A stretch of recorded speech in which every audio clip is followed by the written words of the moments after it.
All right, I'm back here working on this VMP Odin lid. I've lightly sanded it in a few spots just to get some of the rougher casting marks down. Also, the sorry guys that stripped it, they left it in the stripping stuff too long and it kind of pitted it in some spots. I don't know if they blasted it or not either, but this epoxy primer I'm going to use should cover most of that up.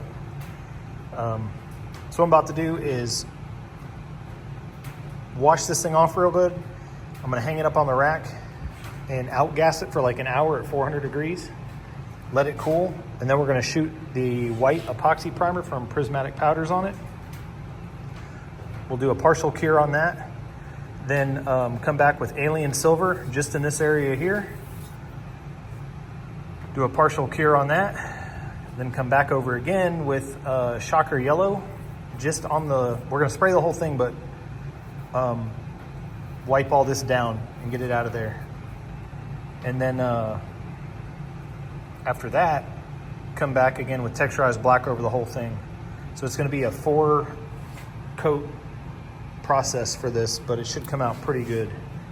That Shocker Yellow will also match my brake calipers. And Shocker Yellow on these letters. Yeah. So you got to put a coating under it to make it pop.